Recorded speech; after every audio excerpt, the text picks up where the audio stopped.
Namaste. Today we are going to see the most important aspect of the agriculture science and technology, that is the chapter number 6, nursery management. As we know that the word nursery is mainly derived from the word to nurse. To nurse याचा अर्थ काय की काळजी घेणं. To nurse म्हणजे काय, काळजी घेणं. आणि नर्सरी शब्द जो हा त्याच्यावरून आलेला आहे की nursery means the place where the care is to be taken from the young ones. तसं आपण पाहतो की आपल्याकडं लहान मुलांसाठी नर्सरी स्कूल्स असतात, पण त्या ठिकाणी त्या मुलांचं संगोपन केलं जात असतं. त्या ठिकाणी त्याला योग्य पद्धतीने संस्कार केले जात असतात. त्या पद्धतीनेच या ठिकाणी ही जी नर्सरी आहे, ही नर्सरी ही अशी एक जागा आहे की ज्या ठिकाणी लहान अशा प्रकारचे जे रोपं आहेत त्या रोपांना त्या ठिकाणी वाढवलं जातं आणि त्या रोपांना वाढवल्यानंतर ते त्या ठिकाणी जोपर्यंत योग्य अशा प्रकारे लागवडी योग्य अशा अवस्थेमध्ये येत नाहीत तोपर्यंत त्याचं संगोपन योग्य पद्धतीने केलं जातं. आणि मग ज्यावेळी ते लागवडी योग्य अशा अवस्थेमध्ये येतात त्यावेळी त्याची विक्री केली जाते किंवा त्याला त्या ठिकाणी ट्रान्सप्लांटिंग केलं जातं.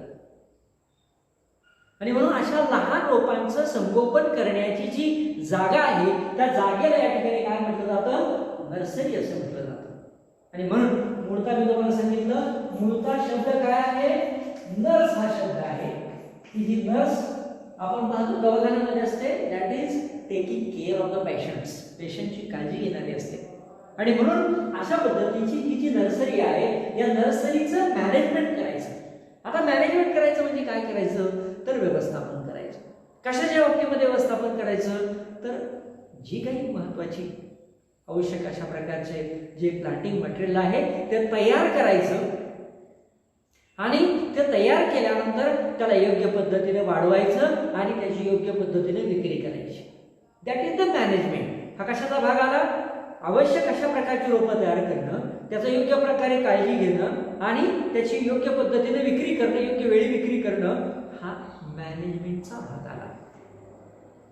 आणि म्हणून नर्सरी मॅनेजमेंट म्हणजे काय, तर नर्सरी मॅनेजमेंट म्हणजे हे अशाच पद्धतीचं एक टेक्निक आहे की ज्या ठिकाणी रोपं तयार केली जातात, ती वाढवली जातात आणि योग्य अवस्थेमध्ये आल्यानंतर त्याची विक्री केली जाते किंवा ती त्याची लागवडीसाठी म्हणून ते दिले जातात.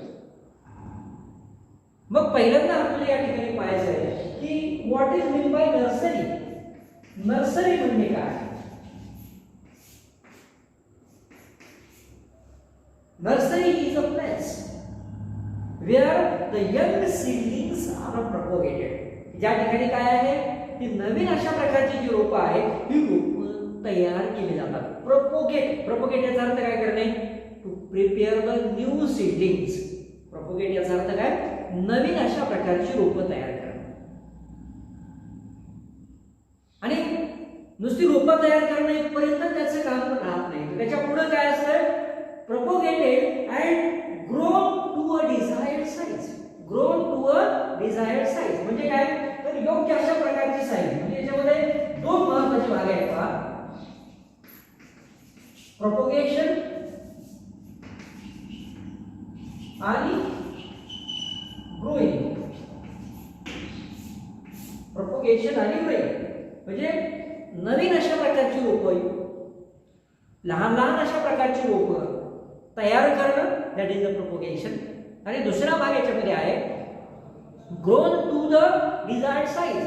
त्याची योग्य अशा प्रकारची साईज येईपर्यंत, ॲट अ डिझायर्ड एज, त्याचं ठराविक वय येईपर्यंत आपल्याला त्याला वाढवावं लागतं. कारण आपल्याला माहिती आहे कुठले रोप तयार केल्यानंतर सर्वसाधारणपणे 6 महिने 1 वर्ष त्याला आपल्याला त्या नर्सरी कंडिशनला ठेवावं लागतं. आणि त्या नर्सरी कंडिशनला ठेवल्यानंतर त्याची योग्य अशा प्रकारची काळजी जर घेतली जाते, त्याच्यामध्ये शुद्धता जी आहे खूप चांगल्या पद्धतीने मेंटेन केलेली असते. आणि यामुळं अशी रोपं जर आपण पुढे जाऊन लावली तर ती निरोगी राहतात आणि त्याच्यामधून आपल्याला चांगल्या प्रकारचं उत्पादनही मिळतं. आणि म्हणून अशा पद्धतीनं नर्सरी म्हणजे काय आहे, is a place where the young seedlings are propagated and grown to a desired age up to a up to the period of the right size of the transplant. जोपर्यंत त्याची लागवडीची अशी अवस्था येत नाही तोपर्यंत, किंवा अप टू द सेल, किंवा विक्रीची योग्य वेळ येत नाही तोपर्यंत त्याची विक्री किंवा त्या वेळेला जो त्याची विक्री करणारं जे ठिकाण आहे त्या ठिकाणाला या ठिकाणी काय म्हटलं जातं? That is non as a nursery. त्याला नर्सरी असं म्हटलं जातं. एकूणातच काय की ज्या ठिकाणी नवीन रोपं तयार केली जातात, आपल्याला माहिती आहे की नर्सरीमध्ये वेगळ्या प्रकारची कलमं केली जातात, वेगळ्या प्रकारच्या बियांपासून रोपं तयार केली जातात. That is the propagation. हे प्रपोगेशन आहे. आणि मग त्याला काही कालावधी वाढवलं जातं आणि त्याची विक्री केली जाते. आणि हे काम ज्या ठिकाणी केलं जातं त्या ठिकाणाला आपण नर्सरी असं म्हणतो. मग आता ही जी नर्सरी आहे या नर्सरीचं मुख्य उद्दिष्ट काय आहे? What are the different objectives of nursery? याचे ऑब्जेक्टिव्हज काय आहेत? कशासाठी म्हणून अशा प्रकारची नर्सरी तयार केली जाते? The nursery is mainly prepared for particular objectives. Nursery जी तयार केली जाते ही नर्सरी तयार करताना त्याच्या पाठीमागं काही विशिष्ट अशा प्रकारचे ऑब्जेक्टिव्ह जे आहेत ते ऑब्जेक्टिव्ह ठेवलेले असतात. मग काय असतात ऑब्जेक्टिव्ह त्याच्यामध्ये? तर पहिलं महत्त्वाचं ऑब्जेक्टिव्ह याच्यामध्ये असतं to prepare the healthy and disease free seeding.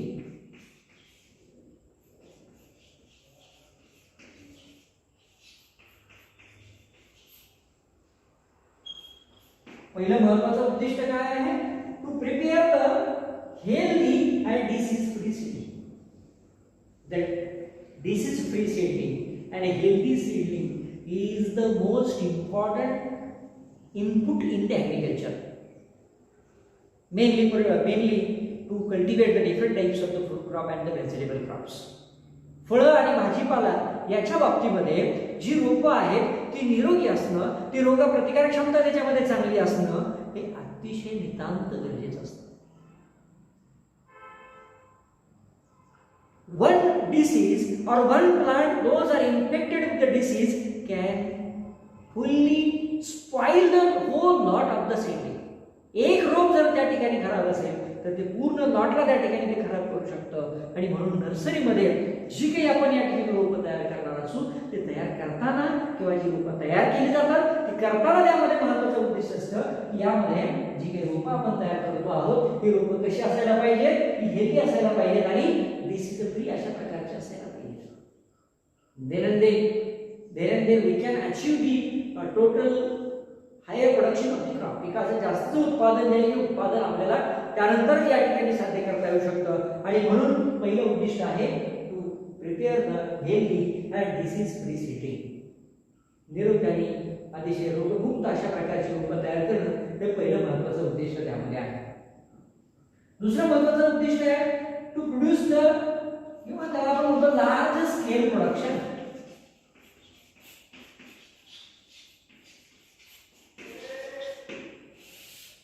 If we are going to plant the minimum number of plants or a few plants are going to be planted in the field, then there is no need to utilize the there is no need to prepare the seedling itself. आपल्याला समजा अगदी कमी प्रमाणामध्ये रोपं तयार करायची आहेत किंवा लागवड करायची, समजा आपल्याकडे केळी आहे, केळीची आपल्याला लागवड करायची आहे, तर आपल्याकडे समजा भाग असेल तर आपण त्याच्यामधले काही रोपं घेऊन किंवा त्याच्यामधले काही कंद घेऊन आपण त्याच्यापासून रोपं तयार करू शकतो.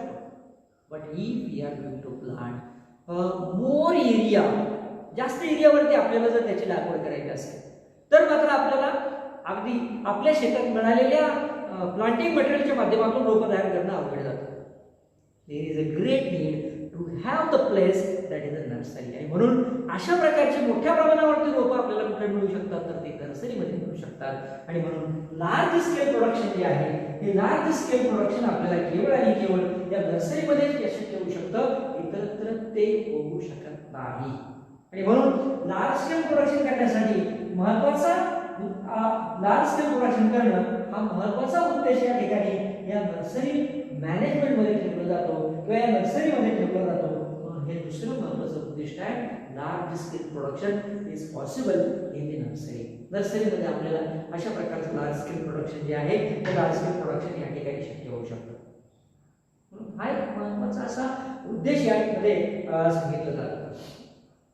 त्यानंतर तिसरा महत्त्वाचा उद्देश याच्यामध्ये आहे की ज्यावेळी आपण अशा प्रकारची रोपं तयार करतो, ती रोपं तयार करताना मेनली या ठिकाणी काही स्पेसिस अशा प्रकारचे असतात, those are exotic one, those are exotic species. Exotic species म्हणजे काय, तर आज आपण पाहतो की पुण्याच्या जवळपास जर तुम्ही गेला तर वेगळ्या प्रकारच्या नर्सरीज आज आहेत आणि त्या नर्सरीमध्ये काय केलं जातं, तर वेगवेगळ्या प्रकारच्या ज्या एक्झॉटिक व्हेजिटेबल्स आहेत. एक्झॉटिक याचा अर्थ काय की बाहेरच्या देशामधनं आपल्याकडे आलेल्या अशा काही भाजीपाल्याच्या प्रजाती आहेत, अशा काही स्पेसिस आहेत की त्या आपल्याकडे कधीच नव्हत्या, केवळ आपल्याकडे आपण त्याची नावं ऐकत होतो. अशा प्रकारच्या ज्या काही व्हेजिटेबलच्या स्पेसिस आहेत तर त्या आज त्या ठिकाणी वाढवल्या जातात, त्याचं उत्पादन घेतलं जातं आणि त्याची विक्री देखील केली जाते, त्याची रोपं तयार केली जातात, त्याची विक्री केली जाते. आणि मग अशा प्रकारचे एक्झॉटिक स्पेसिस आहेत तर त्यांना वाढवायचं असेल तर त्यांना योग्य असं वातावरण तिथं निर्माण होणं गरजेचं असतं आणि ते वातावरण आपल्याला केवळ आणि केवळ या नर्सरीच्या माध्यमातून क्रिएट करता येतं. आपल्याकडे सफरचंदाची रोपं आपण तयार करतोय, आपल्याकडे आपण वेगवेगळ्या प्रकारच्या अशा प्रजाती निर्माण करतो आहोत की ज्या पूर्वी आपल्याकडे मूलतः नव्हत्याच आणि त्या केवळ आणि केवळ आपल्याला नर्सरीमध्येच करता येतात, इतर कुठेही त्या करता येत नाही.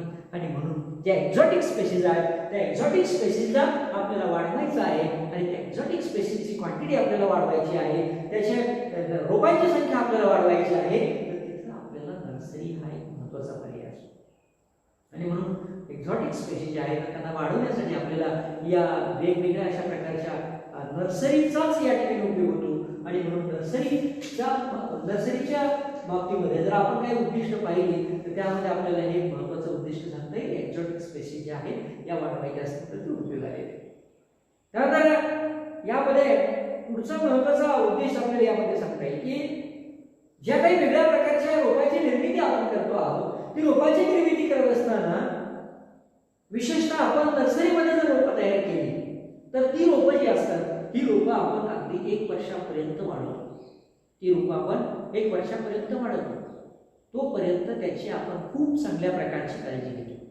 म्हणजे रोपं मरण्याची जिथे शक्यता असते, अगदी सुरुवातीला ती नाजूक असतात, मग नाजूक असल्यामुळं त्यांची वाढ चांगल्या प्रकारे होत नाही किंवा त्यांना योग्य प्रमाणात पाणी द्यावं लागतं, योग्य सूर्यप्रकाश त्याला असावा लागतो आणि मग अशा कालावधीमध्ये आपण त्याची काळजी नर्सरीमध्ये घेतो. आणि मग अशी रोपं जर आपण तयार केली आणि ती जर रोपं आपण अगदी ज्या काही बॅरन लँड आहे किंवा जिथं पाणी कमी आहे किंवा जिथं वातावरणाची कॉन्ट्रास्ट कंडिशन आहे, रोपं तयार करणं शक्य नाही आहे किंवा रोपं तयार करणं फार अवघड जातं, अशा ठिकाणी आपल्याला काय करता येतं, तर या नर्सरीच्या माध्यमातून आपल्याला रोपं तयार करता येतात. आणि म्हणून ज्या वेगळ्या प्रकारच्या बॅरन लँड आहेत, या बॅरन लँड वरती आपल्याला वेगवेगळ्या प्रकारच्या भाजीपाल्याचं उत्पादन घ्यायचं असेल किंवा वेगळ्या प्रकारचे फ्रूट प्लांटेशन करायचं असेल तर ते आपल्याला या नर्सरीच्या माध्यमातून शक्य होतं.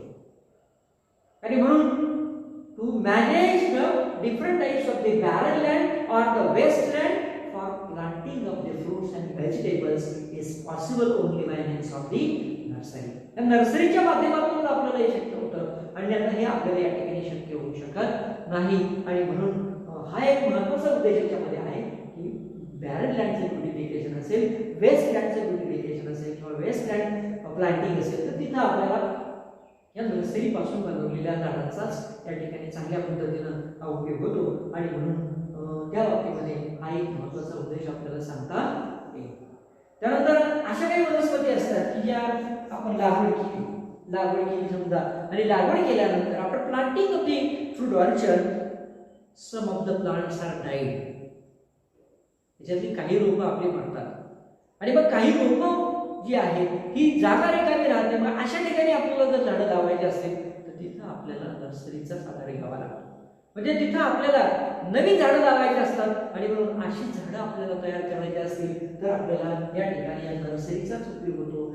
नर्सरी तयार करताना आपल्याला यामध्ये हाही महत्त्वाचा उद्देश ठेवावा लागतो, हेही महत्त्वाचं ऑब्जेक्टिव्ह ठेवावं लागतं की जर समजा आपल्याकडे आपण लावलेल्या झाडांमध्ये काही जर झाडं त्याच्यामध्ये गेली तर तिथं आपल्याला नवीन झाडं जी आहेत ती लावता आली पाहिजे आणि त्याच्यासाठी अशी रोपं आपल्याला उपलब्ध झाली पाहिजे. आणि रोपं उपलब्ध होण्यासाठी नर्सरी ही एक अतिशय प्रकारचं माध्यम म्हणून मानलं जातं.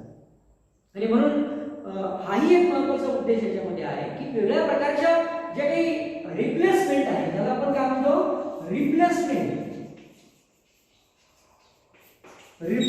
Of the dead trees. वेगळ्या प्रकारच्या ज्या काही डेड ट्रीज आहेत त्याचं रिप्लेसमेंट आपल्याला करायचं असेल तर ते आपल्याला या नर्सरीच्या माध्यमातून शक्य होतं. म्हणून एवढी सगळी उद्दिष्ट त्याच्यामध्ये ठेवलेली आहेत. यामध्ये पहिलं उद्दिष्ट आपण पाहिलं हेल्दी अँड डिसीज सेटिंग. दुसरं उद्दिष्ट आपण पाहिलं large scale production of the setting is possible. तिसरं उद्दिष्ट आपण पाहिलं एक्झॉटिक स्पेसीज ज्या त्या वाढवायच्या असतील तर त्याचा आपल्याला उपयोग होतो. बॅरल लँड जे आहे त्याचं ब्युटिफिकेशन करायचं असेल किंवा त्याच्यावरती लागवड करायची असेल तर आपल्याला नर्सरीचाच आधार त्या ठिकाणी घ्यावा लागतो. आणि replacement of the dead trees, ज्या वेगळ्या प्रकारच्या डेड ट्रीज आहेत तर त्याचं रिप्लेसमेंट करायचं असेल तर तिथे आपल्याला या नर्सरीचा या ठिकाणी उपयोग होतो.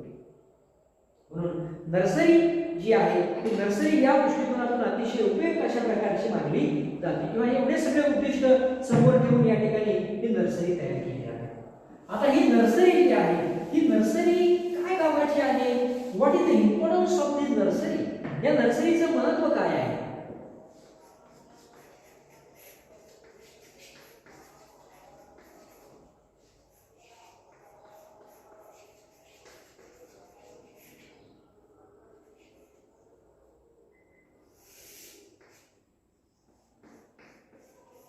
इम्पॉर्टन्स ऑफ नर्सरी, नर्सरीचं महत्त्व काय. The nursery word is giving the full authority to the cultivator about the different aspect. ही जी नर्सरी असते ही नर्सरी एक प्रकारे काय करत असते तर एक प्रकारे जो काही लागवड करणार आहे त्याला ॲश्युरन्स देणारी आहे. ॲश्युरन्स याचा अर्थ काय, खात्री देणारी असते. कशाची खात्री देणार असते की नर्सरी ही सांगते की मी जिथं माझ्याकडे जी रोपं तयार केलेली आहेत ती अतिशय चांगल्या क्वालिटीची आहेत, त्याची खूप चांगल्या प्रकारची काळजी घेतलेली आहे, ही नर्सरी सांगण्याचं काम करत असते. आणि म्हणून या नर्सरीमध्ये कशासाठी गरजेची आहे ही नर्सरी, तर याच्यामध्ये महत्त्वाचा भाग आहे आणि तो म्हणजे purity. Purity, what is by purity, purity म्हणजे शुद्धता. Whatever seedlings are to be prepared in the nursery, these are having pure in nature. म्हणजे समजा आपण नर्सरीमधनं एखादं आंब्याचं रोप आणलं आणि ते रोप आणताना आपल्याला सांगितलं की केशरचं आहे. काय सांगितलं, हे सांगितलं आपल्याला केशरचं आहे आणि आपण ते लावलं, लावल्यानंतर ते वाढलं आणि वाढल्यानंतर तोपर्यंत आपल्या लक्षात येतं का याच्यामध्ये हे कुठल्या जातीचं आहे, नाही. परंतु ज्यावेळी त्याला फळं आली, आल्यानंतर आपल्या लक्षात आलं की आलेली फळं ही अतिशय चांगल्या दर्जाची आहेत आणि केशरचीच आहे. म्हणजे काय झालं की त्या केशरमध्ये जी प्युरिटी असायला पाहिजे, केशर जातीचाच वाण जो त्याच्यामध्ये असायला पाहिजे, त्याच्यामध्ये जे काही गुण आहेत ते गुण अतिशय शुद्ध अशा प्रकारचे असायला पाहिजे. तर ते गुण जे आहे हे आपल्याला जर टिकवायचे असतील तर त्याच्यासाठी नर्सरी ही अतिशय गरजेची आहे. त्याच्याशिवाय आपल्याला हे सहजासहजी शक्य होत नाही. म्हणून for maintaining the purity in the different types of seedling, the purity is the most important aspect and this most important aspect can be managed by the grower through the nursery. या नर्सरीच्या माध्यमातूनच त्याला तो manage करता येतो. आणि म्हणून हा त्याच्यामध्ये एक महत्त्वाचा भाग म्हणून मानला जातो. त्या दृष्टिकोनातून ही नर्सरी जी आहे ही महत्त्वाची आहे. त्यानंतर शुअरिटी. शुअरिटी याचा अर्थ काय, खात्रीशीर. शुअर याचा अर्थ खात्री. ही शुअरिटी म्हणजे काय असतं तर कुठलंही रोप आपण नेल्यानंतर ते त्याच ज्या नावानं आपण ते खरेदी केलं ते त्याच क्वालिटीचं असलं पाहिजे. खात्री जी आहे खात्री देण्याचं काम नर्सरी करत असते. कारण या नर्सरीमध्ये अगदी कलम करण्यापासून तर ते कलम आपल्याला विकेपर्यंत प्रत्येक स्टेजमध्ये त्याचं सुपरविजन केलेलं असतं. आणि हे सुपरविजन केल्यामुळं त्या रोपामध्ये जी काही शुद्धता आहे ती शुद्धता मेंटेन केलेलीच असते. आणि म्हणून या ठिकाणी ही जी खात्री आहे ही खात्री आपल्याला कोण देतं, ही खात्री आपल्याला नर्सरी देते. ही खात्री आपल्याला कोण देतं, तर ही नर्सरी देते. आणि म्हणून नर्सरीच्या बाबतीमध्ये हा एक या ठिकाणी महत्त्वाचा भाग आहे की काय करतोय, it gives the surety to the cultivator about the trueness of their characters.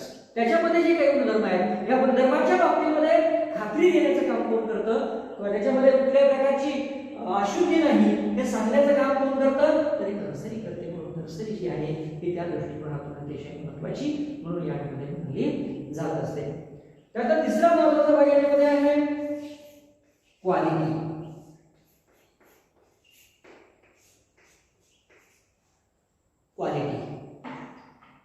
The quality is mainly responsible factor for the production. Quality हा प्रोडक्शनचा अतिशय महत्त्वाचा फॅक्टर मानला जातो. कारण कुठल्याही दर्जाचा आपण ज्यावेळी रोप बाजारामधून येतो, नर्सरीमधून येतो, ते जर समजा त्याच्यामध्ये जेनेटिक प्युरिटी जी आहे, शब्द लक्षात घ्या, जेनेटिक प्युरिटी. आता जेनेटिक प्युरिटी म्हणजे काय, अनुवंशिक शुद्धता. अनुवंशिक शुद्धता म्हणजे काय, true means of their characters. जे काही गुणधर्म आहेत हे गुणधर्म आहेत तसे त्याच्या पुढच्या जनरेशनमध्ये संक्रमित होणं, याला आपण म्हणतो जेनेटिक प्युरिटी. आणि म्हणून प्रत्येक स्टेपमध्ये काळजी घेतलेली असते आणि यामुळे हे गुणधर्म जे आहेत कुठल्याही प्रकारे चेंज होत नाही. आणि म्हणून ही जी क्वालिटी आहे विशेषतः याच्यामध्ये जी जेनेटिक प्युरिटी आपण म्हणतो, अनुवंशिक शुद्धता म्हणतो, ही अनुवंशिक शुद्धता या नर्सरीमध्ये मेंटेन केली जाते.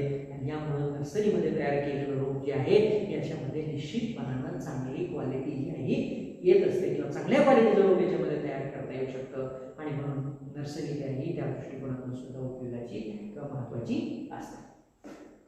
चौथा महत्त्वाचा भाग याच्यामध्ये आहे आणि तो म्हणजे अशा प्रकारची जी काही रोपं आपण याच्यामध्ये तयार करतो, या रोपाचा मुख्य उद्देश आहे to earn the money. To earn money. Nowadays the nursery is one kind of business. एक प्रकारचा तो व्यवसाय आहे की जिथं रोपं तयार करणं आणि त्याची विक्री करणं आणि त्याच्यामधून पैसा कमावणं हा महत्त्वाचा उद्देश मानला जातो. आणि हे करत असताना त्याची क्वालिटी मेंटेन करणं हा एक महत्त्वाचा उद्देश त्याच्यामध्ये असतो. आणि म्हणून अशा रोपांच्या विक्रीमधून योग्य वेळी योग्य रोपं तयार करणं आणि योग्य पद्धतीने त्याची विक्री करणं हेही याच्यामध्ये येतं. And that is become a one kind of business. हा एक प्रकारचा व्यवसाय आहे ज्याच्यामधून चांगल्या प्रकारचं अर्निंग आपल्याला करता येत असतं. आणि म्हणून चांगल्या प्रकारचं अर्निंग करण्यासाठी आपल्याला यामध्ये या नर्सरीचा यामध्ये उपयोग होतो. आणि म्हणून गव्हर्नमेंट सुद्धा आपल्याला अशा पद्धतीच्या नर्सरी चालू करण्यासाठी अनुदान देतं. नर्सरी उभा करा आणि त्याच्यामधून तुम्ही स्वतः उद्योजक व्हा.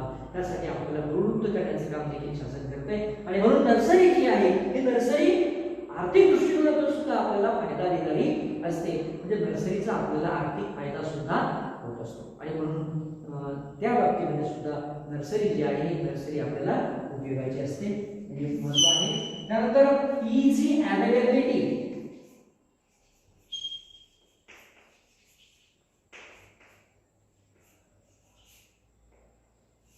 इझी अवेलेबिलिटी म्हणजे काय, if we are going to plant 1 hectare area of the mango or chiku or any kind of fruit crops, then if we go to the nursery, जर आपण हे ठरवलं ना आपण नर्सरीमध्ये गेलो तर आपल्याला ती रोपं सहजासहजी उपलब्ध होतात आणि ती रोपं उपलब्ध झाली की आपण ती आणून डायरेक्ट त्याची लागवड करू शकतो.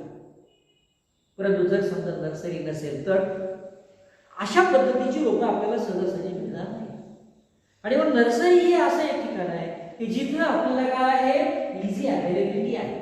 जे रोप पाहिजे ते तिथं गेलो आपण, तिथनं ते विकत घेतलं आणि आपल्या शेतामध्ये आपण त्याची लागवड केली. That's easy. हे सगळं आपल्याला इझी होतंय. आणि म्हणून या ठिकाणी easy availability of the different kind of the seedling is made possible through the nursery. नर्सरीच्या माध्यमातून आपल्याला अशा प्रकारची रोपं जी आहेत ती कमीत कमी वेळेमध्ये उपलब्ध होऊ शकतात. आणि म्हणून त्या दृष्टिकोनातून ही जी नर्सरी आहे ती नर्सरी आपल्याला उपयोगाची आहे. म्हणजे हे सुद्धा एक महत्त्वाचं असं इम्पॉर्टन्स नर्सरीच्या बाबतीमध्ये आपल्याला सांगता येईल. मग यामध्ये केवळ आपल्याला या ठिकाणी ही नर्सरीमध्ये रोपं उपलब्ध झाली एवढ्यावरती आपण थांबत नाही, तर इथं टाइमली अवेलेबल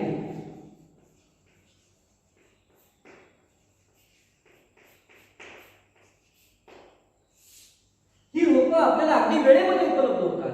अगदी वेळेमध्ये म्हणजे आपल्याला वाटलं की ते जून महिन्यामध्ये लागवड करायची, आपल्याला वाटलं जुलै महिन्यामध्ये लागवड करायची, आपल्याला वाटलं सप्टेंबर महिन्यामध्ये लागवड करायची, तर आपल्या वेळेनुसार ती रोपं नर्सरीमध्ये मिळतात. कारण नर्सरीमध्ये आपल्याला वेगवेगळ्या प्रकारचे स्टॉक मेंटेन करता येतात आणि त्याच्या माध्यमातून आपल्याला पाहिजे त्यावेळी ती रोपं उपलब्ध होऊ शकतात. आपल्या वेळेला पाहिजे ती रोपं आपल्याला उपलब्ध करून देण्याचं काम कोण करतं, तर ही नर्सरी करते. आणि म्हणून नर्सरीच्या बाबतीमध्ये हा एक महत्त्वाचा असा भाग जो आहे, महत्त्व जे आहे हे आपल्याला याच्यामध्ये सांगता येतं. म्हणून नर्सरी जी आहे या दृष्टिकोनातून देखील महत्त्वाची आहे. त्यानंतर सर्वात महत्त्वाचं इम्पॉर्टंट याच्यामध्ये आपल्याला सांगता येईल की ही जी नर्सरी आहे, ही नर्सरी ज्यावेळी आपण या ठिकाणी चालू करतो त्याच्या माध्यमातून आपल्याला काय करता येतं, it is easy for us to have the free from the disease free seeding.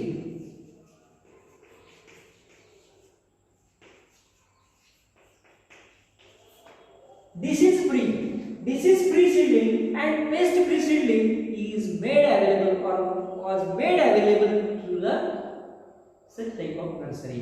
नर्सरीच्या माध्यमातून आपल्याला अशी निरोगी म्हणजे वेगळ्या प्रकारच्या किडी आणि रोगांपासून मुक्त अशा प्रकारचे रोपं इथे उपलब्ध होऊ शकतात. आणि म्हणून नर्सरी जी आहे ते या दृष्टिकोनातून सुद्धा उपयोगाचं आहे. तर नर्सरीचं एक महत्त्व त्याच्यामध्ये आपल्याला सांगता येईल, जे आपल्याला या ठिकाणी चांगल्या प्रकारचा पैसा मिळवून देण्याबरोबर वेळेमध्ये ते रोपं जे आहेत ते रोपं आपल्याला या ठिकाणी उपलब्ध करून देण्याचं काम देखील ते करत असतात. आहे म्हणून त्या दृष्टिकोनातून देखील ही नर्सरी जी आहे नर्सरी उपयोगाची असते. Then this nursery is also beneficial. ही नर्सरी जी ही कशासाठी उपयोगाची आहे, तर ही नर्सरी काय करू शकते, it create the employment opportunity. ही नर्सरी काय करू शकते, एम्प्लॉयमेंट अपॉर्च्युनिटी निर्माण करू शकते. म्हणजे रोजगाराच्या संधी. आपल्याला दुसऱ्याच्या शेतामध्ये राबायची गरज आहे का, तर नाही, आपण स्वतःचा रोजगार जो आहे या माध्यमातून उभा करू शकतो. म्हणून एम्प्लॉयमेंट अपॉर्च्युनिटी जी आहे याच्यामधून चांगल्या प्रकारे या ठिकाणी उभा राहू शकते. त्यानंतर अशा पद्धतीचं जे काही नर्सरी आपण उभा करतो आहे, ही नर्सरी उभा केल्यामुळं मेन जे काही इनपुट आहे, इनपुट म्हणजे काय, तर शेतीमध्ये लागणारी आधार. तर हे जे इनपुट आहे ते इनपुट आपल्याला चांगल्या पद्धतीने युटिलाइज करता येतं. म्हणजे याच्यामध्ये मेन जमीन आहे किंवा एखाद्याला अगदी थोडी जमीन आहे, मग या थोड्या जमिनीमध्ये त्याला एखाद्या पिकाचं उत्पादन घेऊन त्या जमिनीमधून चांगल्या प्रकारचं उत्पादन किंवा त्याच्यापासून इन्कम चांगला मिळवायचा असेल तर ही सहजासहजी शक्य होत नाही. परंतु त्याच्याऐवजी आपण कमी जागेमध्ये आपण जर समजा नर्सरी त्या ठिकाणी उभा केली, त्या कमीत कमी जागेमधनं जास्तीत जास्त पैसा आपल्या याच्यामध्ये मिळतो. आणि म्हणून there is a better use of land. जमिनीचा वापर जो आहे आणि कॅपिटल म्हणजे जे भांडवल आहे या भांडवलाचा वापर आणि जमिनीचा वापर यामध्ये अतिशय चांगला होतो. भांडवल आणि जमीन या दोन्हीचा वापर देखील यामध्ये अतिशय चांगला होतो. आणि म्हणून अशा वेगवेगळ्या कारणासाठी म्हणून ही जी काही नर्सरी आहे ही नर्सरी आपल्याला फार महत्त्वाची असते की आपल्या दृष्टिकोनातून तिचं महत्त्व आहे. आणि म्हणून असे सगळे या ठिकाणी इम्पॉर्टन्स या नर्सरीच्या बाबतीमध्ये आहे. याच्यावरती कदाचित आपल्याला 2 मार्काचा किंवा 3 मार्काचा प्रश्न जो आहे विचारला जाऊ शकेल. आणि म्हणून त्या दृष्टिकोनातून याच्यामध्ये हे जे शब्द आहेत, प्युरिटी आहे, त्यानंतर श्युअरिटी आहे, क्वालिटी आहे, इकॉनॉमी आहे, इझी अवेलेबिलिटी आहे, त्यानंतर टाइमली अवेलेबिलिटी आहे, disease and the paste free seeding हा एक भाग आहे. आणि ह्या एम्प्लॉयमेंट अपॉर्च्युनिटीज आहे, better use of land and capital हा आहे. तर हे सगळे आस्पेक्ट आपण लक्षात ठेवले तर आपल्याला हे 3 मार्काचा कंटेंट जो आहे हा सहजासहजी या ठिकाणी देता येईल किंवा काही मार्क 2 मार्काला सुद्धा विचारलं जाऊ शकतं आणि 3 मार्काला देखील विचारलं जाऊ शकतं. म्हणून त्या दृष्टिकोनातून या भागाची तयारी होणं हे गरजेचं आहे. पुढचा नंतर